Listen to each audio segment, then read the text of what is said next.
Well, hello YouTube. What I'm trying to do here is to do a quick instructional video on how to set up your external mic onto Sony Action cams. And I've done this before, but I'm going to try to do it again because I recently purchased a newer action cam from Sony, which is the HDR AS300. And my previous camera, or the one I have been using up until now, has been the Sony HDR AS30V, and it's been a great little camera. And the earlier versions, the external mic was behind the flap on the bottom side of the camera, and there was fixes on how you can set it up to put your microphone plug-in for that on that unit there, like so. What I did on that camera there is I took the external case, which is a waterproof case, and I modified it. And in doing so, you basically have to take it apart and mark it where the external mic is, plug-in is, and drill a hole and very carefully do it. But in doing so, in my case, I lost the locking mechanism for the flap itself to where it would stay closed automatically. So I'm using a Velcro strip around it that works, and it holds it in place, and so I can plug the microphone in that hole like so, and it matches up to the hole on the bottom of the camera itself. In these cameras here with the flap, there's two screws that you have to remove, and once you remove those, the plate comes off, and then your flap can come out, and then you can put the plate back on, put the screws in. You don't want to lose that plate because it's got your serial number and so forth for that particular model, unless you've got a real old one like this one. It's about 5 years old now.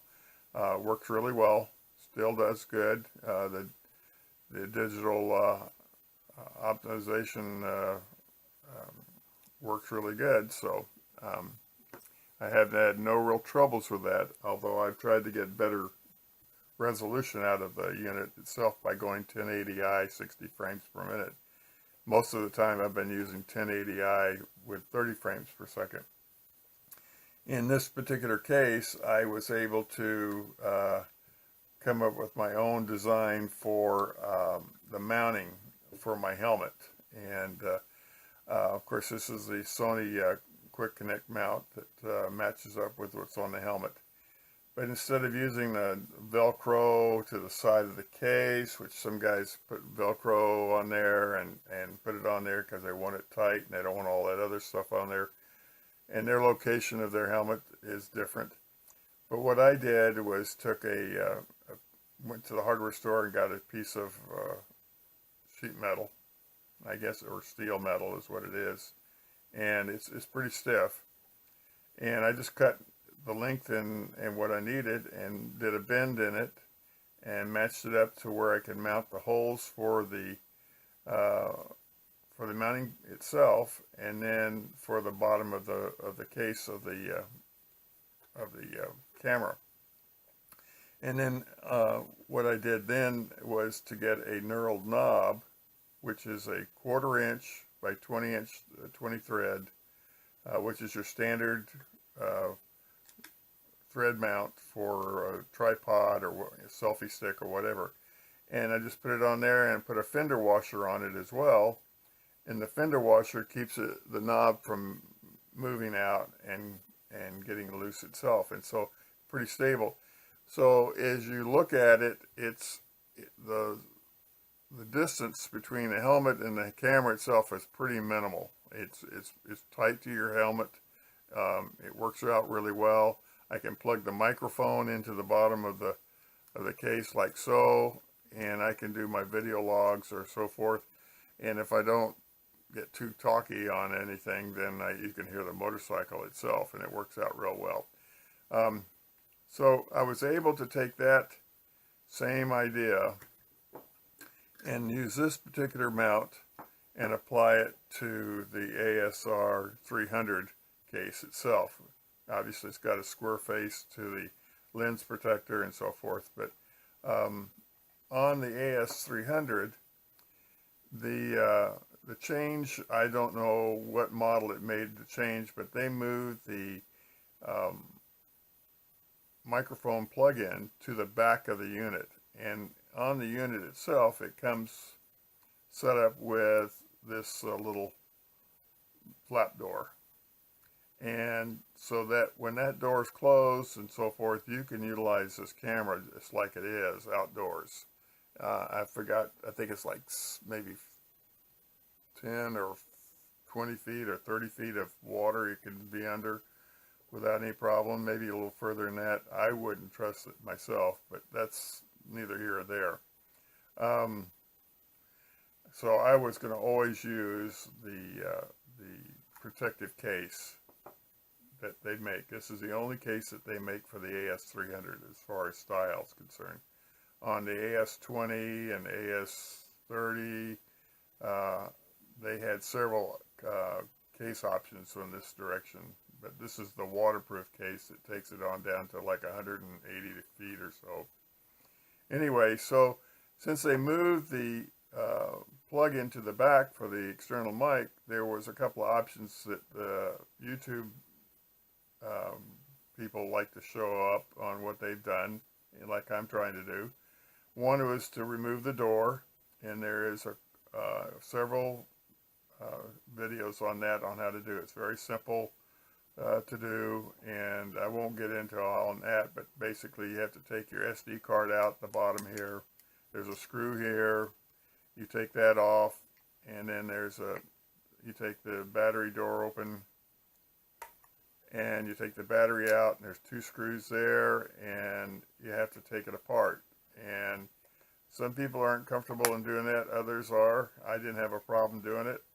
If you take your time in a small screwdriver and just be calm about it, you can get it done. So I saved my door without having to do something else with it.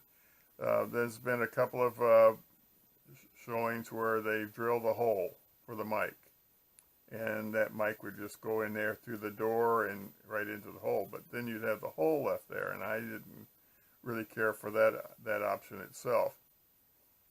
So I took the door off, and then I had to take my case itself, and I placed the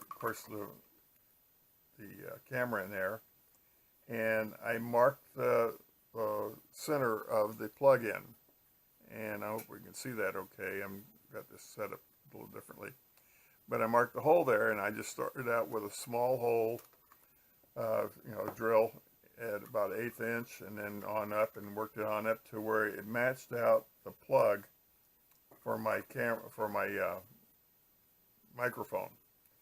And on the microphone, you can buy these microphones on Amazon. You can get a dozen of them for $5 or something like that, or 5 of them for $5 or $10. There's a little bump in it, and I trimmed it to where it's all perfectly round, and so that would be no issue there. And it's the same microphone that I use for my helmet. I drilled that out, got that going there, and then when I put the camera in, and this is the grommet itself, it's just a little grooved grommet. I went to the hardware store and found the right size of the hole, and the grommet is basically, when you look at grommets, they're sized to whatever the interior opening is, or interior size. And so I got the one that was closest to that would easily fit for my plug-in for my microphone. And as a result, of course, the hole was one size here, and I worked that hole up to that point. But once I got the hole fixed out, and the grommet fit in okay, and everything looked good, then I placed the camera in there. And one of the issues I ran into is that on the back of the the camera case itself, there's a little rubber gasket, or not gasket, but bumper, I guess you'd say, right here at the bottom of the case. And this gasket is a little thick. And so what I had to do is to shave down the inside of the gasket, the backside that's inside the case, down to where this camera would slide in there comfortably and come into the back. And so I have a grinding wheel or in my shop that I was able to use, but you can use a rough piece of sandpaper and just rub it slowly until you get it all smoothed down to a point to where it's about the same thickness as this little rubber bumper was at the bottom. So I got that in there, and it's matched up. And so one thing that I have noticed now that I've plugged that in, that once these grommets are placed in there, if you don't make your hole too big, if you kind of make it tight, is that it'll tend to squeeze the housing of the plug itself. And so in essence, the way this one turned out is that with the microphone plugged in, it's virtually waterproof to when you're riding down the road. So if you happen to get caught in a rainstorm that comes up and you're not wanting to stop or whatever, you don't have to worry about water getting into your case or moisture getting into it. So it works out real well. And then of course the way I've got this set up is, you know, with the mount, you can't see your controls on the side, obviously, and you wouldn't be doing that anyway if you're riding down the highway anyhow. So if I can get this thing to work, there we go. Just got to get the thread started. I do have the live remote, and in this case I've got the LVR1, which is the first one out, and they came out with a 2 and then a 3. The kits come with a 3 if you go for the more deluxe direction, but this works just fine for the camera. It's got the latest version of software in there and everything. And this setup, you can also operate two of these cameras at the same time, as I understand it, and I have yet to try that, but it gives you an opportunity to go that direction.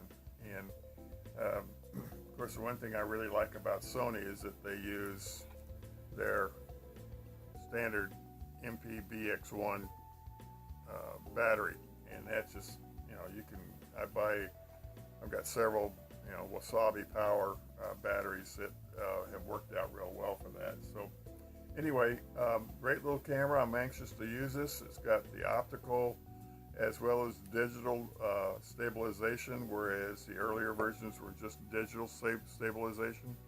On the helmet, it worked out fairly well, but you do get some jarring, or you get some movement in that direction. And the videos I've seen of the optical add-on to the camera itself has just steadied it even more so. So I'm looking forward to seeing some really nice videos putting out there and putting them up on YouTube. So if you like us, hit the subscribe button and maybe watch some of my videos and see what you think. And then I'm always open to suggestions and thoughts, so we'll give it a shot there. And of course, I'm using my Get2 Pro Action Cam as well to video this. So I've got 3 action cams that I can actually do the job with. And one of these days I'll be putting one up on eBay or 2, whatever. But you have a good day, and I hope this all works out.